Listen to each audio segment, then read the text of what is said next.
Alright guys, so here we have another problem and we are dealing with a parabola and they want us to write the parabola in standard form. So we're given the equation of a parabola and they want us to go ahead and write it in standard form. Now we know that this is a parabola because we have two variables here, in this case y and x, but only one of them is squared.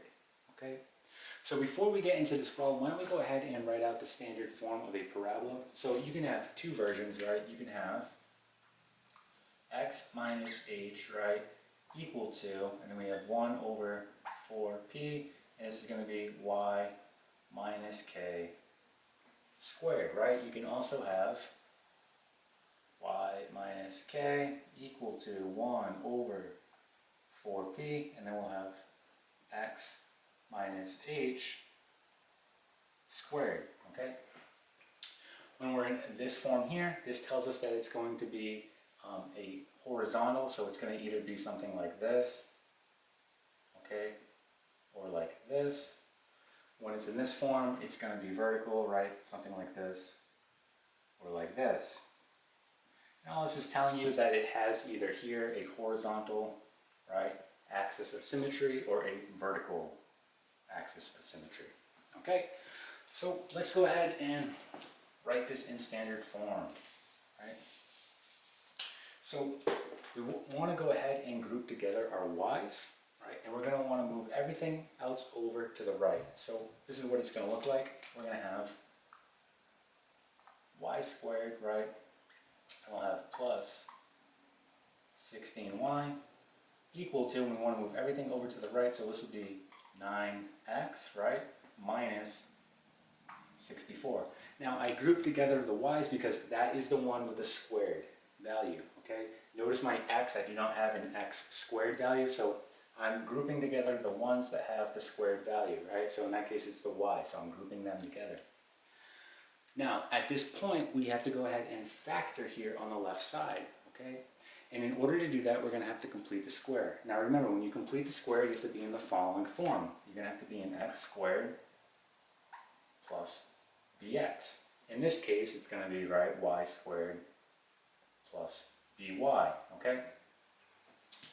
Now, what we want to go ahead and do, once we have it in this form, we want to do plus, right, b over 2 squared, right? We're going to do that to both sides of the equation. So if I look at this part right here, right, well, here's my y squared plus, right, and this is my b, right, y, right? So we are in the correct form, and just keep in mind, okay, I can have a minus sign here. That is completely fine. It can either be plus or minus. Either way, it will work out. Okay, so just keep that in mind. It can be either plus or minus here.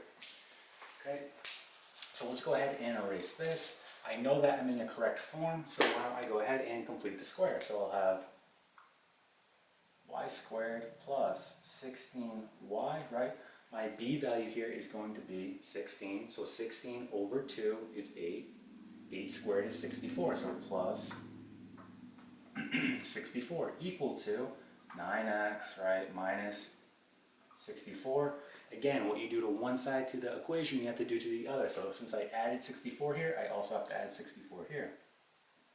Okay, well, this works out very nice because if you take a look, these are going to cancel, right? A negative 64 and a positive 64, that cancels.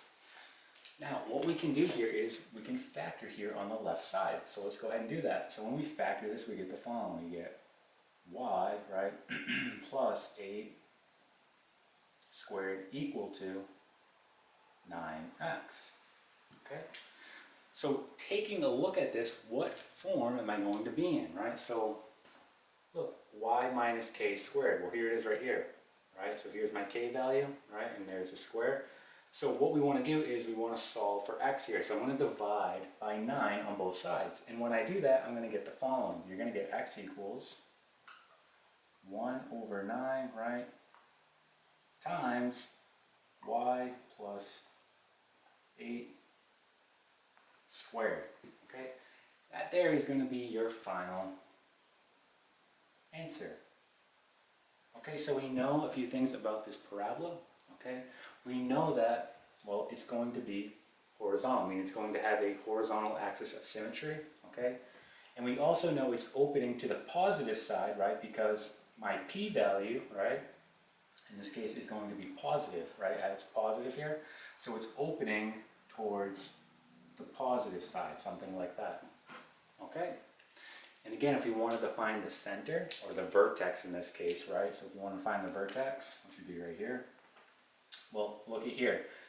H and K is going to be your vertex. So notice, right, we could rewrite this as x minus 0, right, equal to 1 over 9. And we have y plus 8 squared.